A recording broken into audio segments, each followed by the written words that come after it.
National investigation એજન્સીએ ED સાથે મળી આતંકવાદી ફંડિંગને લઈ ઘણા રાજ્યોમાં પોપ્યુલર ફ્રન્ટ ઓફ ઇન્ડિયાના અનેક સ્થળો પર દરોડા પાડ્યા હતા. દરોડા દરમિયાન પીએફઆઈના 106 સભ્યોની પણ ધરપકડ કરવામાં આવી હતી. હવે પીએફઆઈ વિશે મોટા ખુલાસા થઈ રહ્યા છે. એનઆઈએ તેના રિપોર્ટમાં જણાવ્યું છે કે આ અઠવાડિયે ધરપકડ કરાયેલા 10 આરોપી સભ્યોએ નબળા યુવાનોને લશ્કરે તૈયબા, આઈએસઆઈએસ અને અલકાયદા જેવા આતંકી સંગઠનોમાં જોડાવા માટે પ્રોત્સાહિત કર્યા હતા. રિપોર્ટ અનુસાર આરોપી પીએફઆઈ નેતાઓએ હિંસક જેહાદના ભાગરૂપે આતંકવાદી ઘટનાઓને અંજામ આપી ભારતમાં ઇસ્લામિક શાસન સ્થાપિત કરવાનું ષડયંત્ર પણ રચ્યું હતું. રિપોર્ટમાં કહેવામાં આવ્યું છે કે કેરળમાં પીએફઆઈ તેના પદાધિકારીઓ, સભ્યો અને સહયોગીઓએ ગેરકાનૂની પ્રવૃત્તિઓમાં સામેલ થવાનું કાવતરું ઘડ્યું છે. તેમનો ઇરાદો વિવિધ ધર્મો અને જૂથોના સભ્યો વચ્ચે દુશ્મનાવટ ઊભી કરવાનો, સૌહાર્દને ખલેલ પહોંચાડવાનો, જાહેર શાંતિને ભંગ કરવાનો અને ભારત વિરુદ્ધ અસંતોષ पैदा करवाना હતો. जांच चल रही है, वो बाद में उस पे आपको जो भी जांच की एक प्रक्रिया है, जांच एक व्यवस्था है, जांच निष्पक्ष होती है और जो भी होगा उसको समय पर एजेंसियां है वो आप लोगों को देश को बता देगी. મહારાષ્ટ્રના પુણે ખાતે પોપ્યુલર ફ્રન્ટ ઓફ ઇન્ડિયાની વિરોધ પ્રદર્શન રેલીમાં કથિત રીતે પાકિસ્તાન જિંદાબાદના નારા બોલાવ્યા હતા. આ ઘટના બાદ મહારાષ્ટ્ર નવનિર્માણ સેનાના પ્રમુખ રાજ ઠાકરે ચેતવણી ઉચ્ચારી છે. રાજ ઠાકરે કહ્યું કે જો હિન્દુ અને મરાઠીઓ આ મુદ્દાને પોતાના હાથમાં લઈ લેશે તો તહેવારો દરમિયાન અશાંતિ ફેલાઈ જશે. રાજ ઠાકરે કહ્યું હતું કે જો હિન્દુસ્તાનના હિન્દુઓ અને મરાઠી હિન્દુઓ આ મુદ્દાને પોતાના હાથમાં લેવાનો નિર્ણય લેશે તો તેમનું શું થશે? મને તે કહેવાની પણ જરૂર નથી. જો એમ બનશે તો તહેવારના સમયમાં અશાંતિ ફેલાઈ જશે. માટે આ રાષ્ટ્ર વિરોધી ગતિવિધિઓને તાત્કાલિક સમાપ્ત કરી દેવામાં આવે તે સારું રહેશે. રાજ ઠાકરે કથિત રીતે પાકિસ્તાન સમર્પિત નારા બોલનારાઓ માટે કહ્યું કે જો તેમની માનસિક સ્થિતિ આવી છે તો તમારો ધર્મ પકડો અને પાકિસ્તાન ઉપડી જાઓ. અમારા દેશમાં આ પ્રકારના નાટકની મંજૂરી નહીં આપવામાં આવે.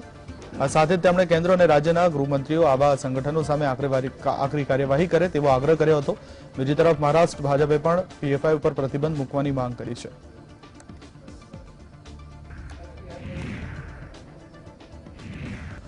તો પુણેમાં બીએફઆઈ સમર્થકો દ્વારા પાકિસ્તાનના સમર્થનમાં નારા લગાવવામાં આવ્યા હતા. ત્યારે આ મુદ્દે રાજનીતિ પણ ગરમાવા લાગી છે. શિવસેનાની યુવા વિંગે પુણેમાં ઉગ્ર વિરોધ પ્રદર્શન કર્યું. શિવસેનાના કાર્યકરોએ જિલ્લા કલેક્ટરની ઓફિસ ખાતે એકઠા થઈ દોષિતો સામે કડક કાર્યવાહીની માંગ સાથે સૂત્રોચ્ચાર કર્યા હતા.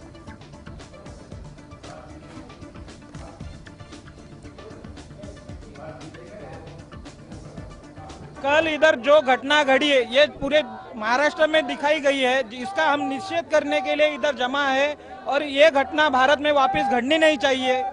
ये पक्षीय मुद्दा नहीं है, ये देश का मुद्दा है.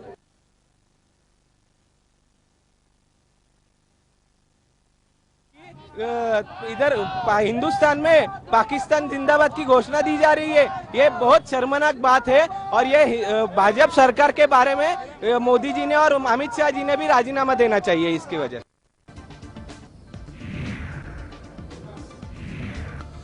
જમ્મુ કાશ્મીરના કુપવાડા जिल्लाમાં સુરક્ષા દળોને સફળતા હાથ લાગી છે. અહીં સુરક્ષા જવાનોએ 2 આતંકવાદીઓને ઠાર માર્યા છે. તેમની પાસેથી 2 AK-47 રાઇફલ, 2 પિસ્તોલ અને 4 હેન્ડ ગ્રેનેડ મળી આવ્યા છે.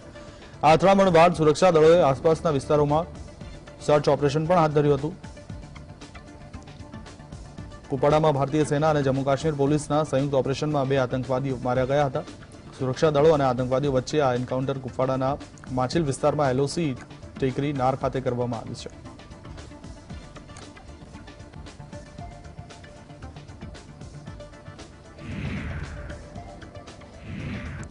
અમેરિકાના ન્યુયોર્ક ખાતે સંયુક્ત રાષ્ટ્ર મહાસભાના 77મા સત્રના સંબોધનમાં વિદેશ પ્રધાન એસ જયશંકરે સંબોધનમાં ચીન અને પાકિસ્તાનનું નામ લીધા વિના આકરા પ્રહાર કર્યા હતા.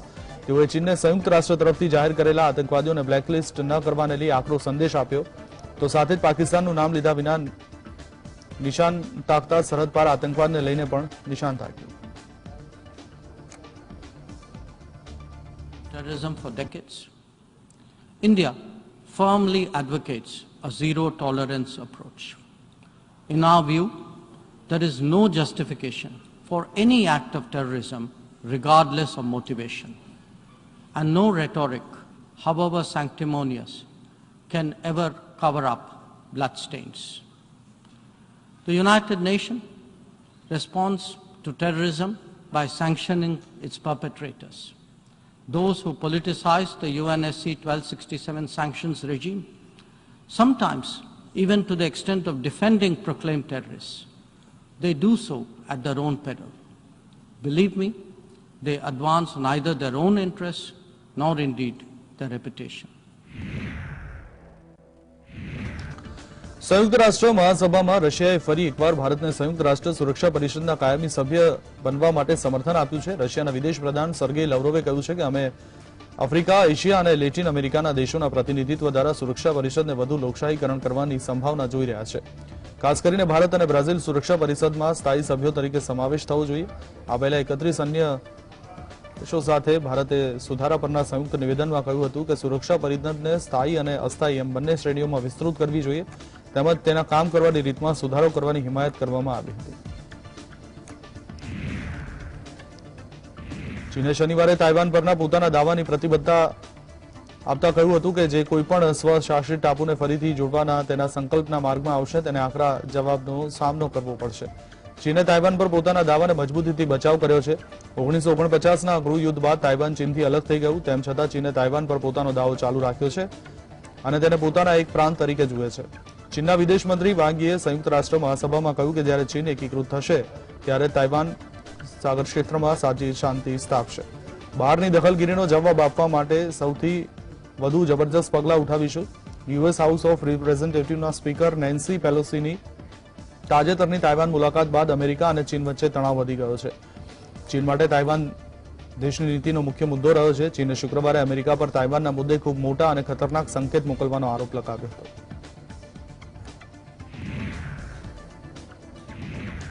કોંગ્રેસ અધ્યક્ષ સોનિયા ગાંધી અને પ્રિયંકા ગાંધી વાડ્રા ભારત જોડો યાત્રાનો કર્ણાટકમાં ભાગ લેશે. રાહુલ ગાંધીની આગેવાનીમાં 30 સપ્ટેમ્બરે કર્ણાટકમાં યાત્રા પ્રવેશ કરશે તેવી કોંગ્રેસના પ્રદેશ અધ્યક્ષ ડીકે શિવકુમારે શુક્રવારે માહિતી આપતા કહ્યું કે રાજ્ય એકમે વિવિધ નેતાઓને જવાબદારી આપી યાત્રાની તૈયારીઓ શરૂ કરી છે. જોકે કોંગ્રેસ દ્વારા સોનિયા ગાંધી અને પ્રિયંકા ગાંધી યાત્રામાં ભાગ લેશે તે નિર્ણય લેવાયો, પરંતુ ભારત જોડો યાત્રાની તારીખ નક્કી કરાઈ નથી. કોંગ્રેસ મહાસચિવ વેણુગોપાલે જણાવ્યું, ખાદી અને ગ્રામ ઉદ્યોગ કેન્દ્ર માટે જાણીતા નંજનગુડ તાલુકાના વદનવાલુ ખાતે ગાંધી જયંતિ પર કાર્યક્રમ છે. દશેરાના 2 દિવસ રજા રહેશે. બેલારીમાં જાહેર સભા પણ થશે. વધુમાં વેણુગોપાલે જણાવ્યું કે રાહુલ ગાંધી દરરોજ યુવાનો, મહિલાઓ, નાગરિક સમાજ, વિદ્યાર્થીઓ, આદિવાસી સમુદાય અને ખેડૂતો સાથે વાતચીત કરવા એક ટીમ બનાવવામાં આવી છે.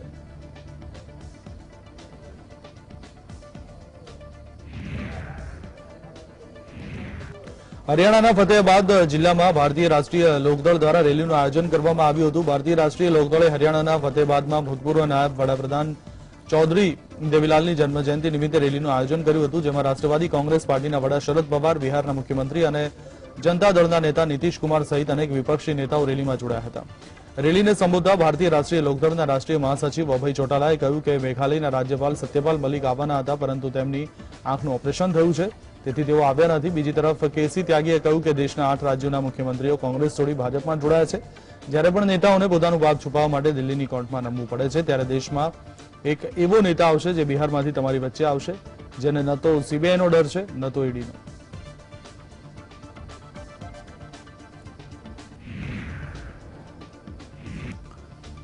આજે બિહારના સીએમ નીતિશ કુમાર અને લાલુ પ્રસાદ યાદવ દિલ્હીની મુલાકાતે હતા. તેમણે કોંગ્રેસના કાર્યકારી અધ્યક્ષ સોનિયા ગાંધી સાથે મુલાકાત કરી છે. વડાપ્રધાન નરેન્દ્ર મોદી સામે 2024ને લઈ રણનીતિ પર આ મુલાકાતમાં ચર્ચા કરવામાં આવી.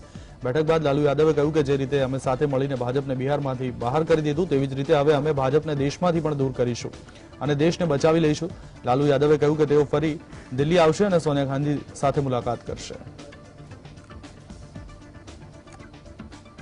नीतीश जी ने बताया ही आपको, साथ में दोनों हम लोग मिले हैं और भाजपा को हटाना है, देश को बचाना है, इसलिए सबको इकट्ठा होना है. जिस तरह से बिहार में हम लोग इकट्ठा करके भाजपा को विदा किया है, इसका रिस्पांस पूरे देश में है और हम एक है हम लोग. और सोनिया जी से हम लोगों ने आग्रह किया कि आपकी सबसे बड़ी पार्टी है, आपको इसमें सबको बुलाइए, इकट्ठा होकर के हम लोग बात करें और बात करके इनको विदा करें. हम लोग दोनों लोग एक साथ बैठ करके मैडम से बातचीत किए हैं, तो आप लोग जानते ही है ना कि हम लोगों का विचार है कि देश में अनेक दलों को एकजुट होना है और मिल करके देश के लिए आगे काम करना है, इसकी प्रगति के लिए काम करना है. तो इन सब चीजों पर हम लोग बातचीत कर रहे थे और उनकी तो है ही लेकिन अब वही है कि अभी कोई चीज के बारे में एक बात है कि उनके यहाँ तो अपना पार्टी का अध्यक्ष का चुनाव वगैरह है, वो सब के बाद ही फिर फाइनली वो कहेंगी कुछ। રાજસ્થાનનું રાજકારણ પળે પળ બદલાઈ રહ્યું છે। અચાનક ગેહલોત જૂથના ધારાસભ્યો સક્રિય થઈ ગયા છે। રાજસ્થાનમાં કોંગ્રેસ ધારાસભ્ય દળની બેઠક પહેલા શાંતિ ધારીવાલના નિવાસસ્થાને મળેલી બેઠકમાં ગેહલોત જૂથના ધારાસભ્યોએ શક્તિ પ્રદર્શન કર્યું। આ બેઠકમાં ગેહલોત જૂથના ધારાસભ્યોએ પ્રસ્તાવ રજૂ કર્યો છે, જેમાં કહેવામાં આવ્યું છે કે 2020ની સરકાર સામે બળવો કરી માનેસર જઈ રહેલ ધારાસભ્યોને કોઈપણ સંજોગોમાં મુખ્યમંત્રી બનાવવા જોઈએ નહીં। 18 બળવાખોર ધારાસભ્યોને છોડી હાઈકમાન્ડે કોઈને પણ મુખ્યમંત્રી બનાવવા જોઈએ। ગેહલોત જૂથના તમામ ધારાસભ્યો તેમને સમર્થન આપશે। ये कांग्रेस का अंदरूनी मामला, कौन बनेगा कौन नहीं बनेगा ये हमारे हाथ में नहीं है। हम तो हाईकमान जिसको कहेंगे उसके साथ रहेंगे। ठीक है, लेकिन हाईकमान आप किसको मान के चल रहे हैं अपना? हाईकमान हाईकमान हाईकमान होता है, कोई व्यक्ति विशेष थोड़ी होता है। लोग कह रहे हैं कि सचिन पायलट के खिलाफ ये बैठक हो रही है, किसने कह दिया? आप लोगों के नाम हम किसी के खिलाफ नहीं हैं, हम कांग्रेस के लोग हैं। तो बैठक में बातचीत हो सकती है, सबसे पहले बैठक नहीं कर सकते हैं क्या? आप अशोक गहलोत के साथ हैं, सचिन पायलट के साथ हैं? मैं कांग्रेस के साथ। पूरा करके और हाईकमान को दिया जाएगा, तो हम सारे बैठ के बात करते हैं। और आप भी जानते हो कि विधानसभा तो विधायकों से चलती है, और पार्टी ने जो भी आदेश दिया हमने माना, चाहे राज्यसभा का मामला हो चाहे कैसा भी मामला हो, जो हाईकमान का आदेश आया वो माना। अब बड़ा प्रश्न तो ये उठता है कि अभी राष्ट्रीय अध्यक्ष बने ही नहीं, उससे पहले ही इस तरह से मतलब मीडिया में देना कि विधायकों की जानकारी लेनी है, उनसे राय लेनी है। तो हमारी तो राय यही, पहले राष्ट्रीय अध्यक्ष का चुनाव हो जाए, उसके बाद आगे की बात करें। देखो, गिरने की ऐसी कोई बात नहीं है। ये तो आज देखो आला कमान से वहाँ से कोई भी ऑब्जर्वर आए तो वो अलग मीटिंग करेंगे। या धारीवाल जी हमारे सीनियर व्यक्ति हैं, तो उनके साथ हम लोग सब बैठ करके मीटिंग कर रहे हैं कि मीटिंग के अंदर जो चीजें हालात सबको पता है, इसलिए अभी कुछ कहना। कैसे हालात हैं और सब जानते हो आप, मुझे कहने का जरूरत। मौसम जो है मौसम सब अच्छा है, सब कुछ अच्छा है और सबको पता है। मुख्यमंत्री अभी है, होना क्या चाहिए? कोई बदलाव नहीं होना चाहिए? बदलाव तो पूरा राजस्थान चाह रहा है कि नहीं होना चाहिए, सबको पता है आपको। રાજસ્થાનના મુખ્યમંત્રી અશોક ગેહલોતે રવિવારે કહ્યું કે જો પરિસ્થિતિ મારા નિયંત્રણમાં હોત તો હું 40 વર્ષથી અલગ અલગ હોદ્દા પર રહ્યો હોત, પરંતુ શાંતિપૂર્ણ વાતાવરણ સાથે કોઈપણ પદ વિના હું કામ કરીશ। અશોક ગેહલોત સીએમની સાથે પાર્ટી અધ્યક્ષ તરીકે પણ ચાલુ રહેવા માંગે છે, પરંતુ રાહુલ ગાંધીએ કહ્યું છે કે કોંગ્રેસમાં એક નેતા એક પદનો સિદ્ધાંત લાગુ કરવામાં આવશે, જેના કારણે જો અશોક ગેહલોત કોંગ્રેસ અધ્યક્ષ બને છે તો તેમણે સીએમ પદ છોડવું પડી શકે છે। રાજ્યમાં આવતા વર્ષે વિધાનસભાની ચૂંટણી યોજાવાની છે। આવી સ્થિતિમાં અશોક ગેહલોત સીએમની ખુરશી છોડવા માંગતા નથી। ગેહલોત નથી ઈચ્છતા કે તેમના વિરોધી સચિન પાયલટને સીએમની ખુરશી बिल्कुल મળે। मैंने मुख्यमंत्री रहे और अध्यक्ष बने पहले भी ये बात स्पष्ट कर चुका हूँ, मेरा बस चले तो 40 साल लगातार मैं पदों पर रहा हूँ, ज़्यादा हो गया। अब मैं बिना पद भी, चाहे वो राहुल गांधी यात्रा हो, चाहे वो देश के हालात हैं, तो मेरा संदेश प्रेम का, भाईचारे का, मोहब्बत का, विश्वास का, सद्भावना माहौल बना रहे। युवा वर्ग और छात्र वर्ग है, उनके लिए विशेष ऐसी स्थिति बने जिससे कि नई पीढ़ी अच्छे संस्कार लेकर के बड़ी हो। ઉત્તરાખંડની અંકિતા ભંડારી હત્યા કેસમાં વધુ એક ખુલાસો થયો છે। અંકિતા ભંડારીનો મૃતદેહને પોસ્ટમોર્ટમ માટે મોકલવામાં આવ્યો હતો। રિપોર્ટ અનુસાર અંકિતાનું મોત ગુંગળામણ અને ડૂબી જવાથી થયું, તેમજ શરીર પર ઈજાના નિશાન પણ જોવા મળ્યા છે। જો કે શરીર પરના નિશાન કેવી રીતે આવ્યા તે સંપૂર્ણ પોસ્ટમોર્ટમ રિપોર્ટ થાય તે બાદ જ સ્પષ્ટ થશે। ઉત્તરાખંડના મુખ્યમંત્રીએ આ મામલે તપાસ માટે એસઆઈટીની રચના કરવાનો નિર્દેશ આપ્યો। સાથે તેમણે આશ્વાસન આપ્યું કે કેસના આરોપીઓ સામે કડક કાર્યવાહી ફાસ્ટ ટ્રેક કોર્ટ દ્વારા કરવામાં આવશે। हमने कितना भी रिसोर्ट में वहाँ पर काम करते थे सभी को लिस्ट ले लिया है एंड सभी से हमने बुला लिया है पुलिस स्टेशन में, सो दैट उनकी सबकी मतलब हम स्टेटमेंट लेंगे एंड उससे कड़ी से कड़ी पूछताछ किया जा रहा है पुलिस स्टेशन में। एंड हम वो रिसोर्ट के संबंध में भी पूरा जांच में जुटे हैं। क्या रिसोर्ट की फॉरेंसिक जांच भी होगी? हाँ, अभी रिसोर्ट के बारे में बैकग्राउंड क्या है, कैसे उसको लाइसेंस मिला है, कैसे रन करते हैं, वो पूरा बैकग्राउंड को हम एनालिसिस कर रहे हैं, फिर आगे उसी सबसे आगे बढ़ेंगे। ઉત્તરાખંડના પૌડી જિલ્લાના એક રિસોર્ટમાં 19 વર્ષની રિસેપ્શનિસ્ટ અંકિતા ભંડારીની હત્યાને લઈ લોકોમાં ભારે આક્રોશ છે. લોકોએ આરોપીને ફાંસી અને પીડિત પરિવારને વળતરની માંગ કરી છે. આ દરમિયાન અનેક જગ્યાએ વિરોધ પ્રદર્શન થયા. સાથે લોકોએ બદ્રીનાથ હાઈવે પણ બ્લોક કરી દીધો હતો. દહેરાદૂનમાં કેન્ડલ માર્ચ પણ કાઢવામાં આવી. સાથે પીડિત પરિવાર પણ દીકરીના ન્યાય માટે અડગ છે. અંકિતાના પિતાનું કહેવું છે કે જ્યાં સુધી ન્યાય નહીં મળે ત્યાં સુધી અમે અંતિમ સંસ્કાર નહીં કરીએ. પ્રાથમિક રિપોર્ટમાં અંકિતાના મોત પહેલા તેના પર હુમલો થયો હોવાની પુષ્ટિ થઈ છે. અંકિતાને ન્યાય અપાવવાની માંગ દેશભરમાં તીવ્ર બની છે. ઉત્તરાખંડના શ્રીનગરમાં પણ તમામ બજારો બંધ રાખવામાં આવ્યા હતા.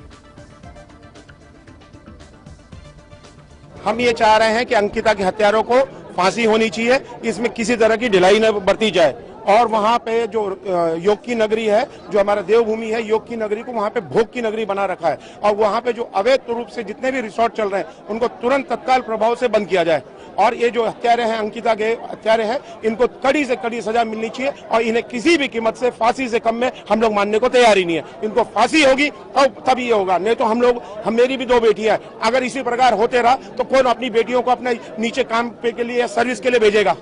हमें बड़ा दुख हो रहा है. तो इसलिए अंकिता के हत्यारों को किसी भी कीमत पे फांसी के सिवाय कुछ भी मंजूर नहीं है. हमें વિદેશ મંત્રી એસ જયશંકરે શનિવારે ન્યુયોર્કમાં ભારતની વધતી અર્થવ્યવસ્થા પર વાત કરી હતી. જયશંકરે કહ્યું કે 18મી સદીમાં ભારતની અર્થવ્યવસ્થા વિશ્વની કુલ અર્થવ્યવસ્થાના લગભગ 1/4 હતી. તે પછી 20મી સદીના મધ્ય સુધી ભારત ગુલામીને કારણે વિશ્વના ગરીબ દેશોમાંનો એક બની ગયો, પરંતુ આઝાદીના 75મા વર્ષમાં ભારત વિશ્વની 5મી સૌથી મોટી અર્થવ્યવસ્થા તરીકે તમારી સામે ગર્વથી ઊભું છે. ભારતને વર્ષ 2047 સુધીમાં વિકસિત દેશ બનવાનું લક્ષ્ય નક્કી કરવામાં આવ્યું છે.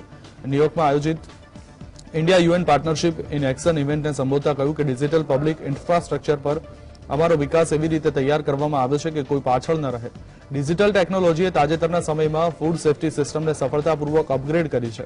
ભારતમાં ડિજિટલ ટેકનોલોજીની મદદથી 80 કરોડ લોકોને ખાદ્ય સુરક્ષા હેઠળ રાશન આપવામાં આવ્યું છે.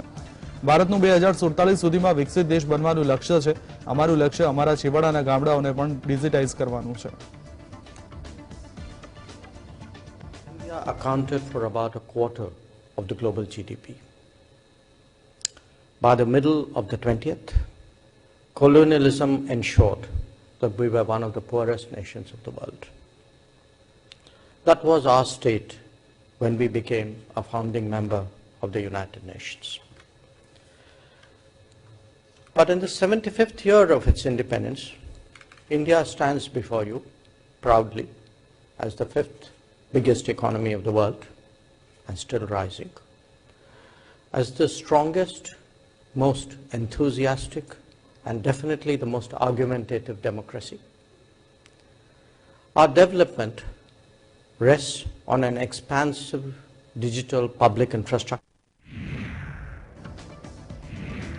તો નવરાત્રીની ગુજરાત ઉપરાંત દેશના અન્ય રાજ્યોમાં પણ તૈયારીઓ જોરશોરથી ચાલી રહી છે. મધ્યપ્રદેશના ઇન્દોરમાં નવરાત્રીને લઈ ખેલૈયાઓ તૈયારીમાં લાગી ગયા છે. કોરોનાને કારણે વર્ષ 2020 અને 2021માં લોકો ગરબે ઘૂમી શક્યા ન હતા. આ વર્ષ 2022માં લોકો મન મૂકીને ખેલવા માટે તૈયાર છે. ઇન્દોરમાં દાંડિયા રમવાના શોખીનો તેમના મનપસંદ આઉટફિટ બુક કરાવવા માર્કેટ પહોંચી રહ્યા છે.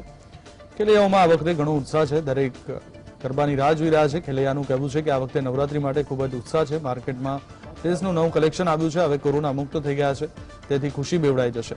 ગુજરાતમાં થોડા લાંબા અને મોટા ઘેરવાળા ડ્રેસનો ઉપયોગ થાય છે, જ્યારે કે ઇન્દોરમાં થોડી ટૂંકી પેટર્ન પસંદ કરવામાં આવે છે.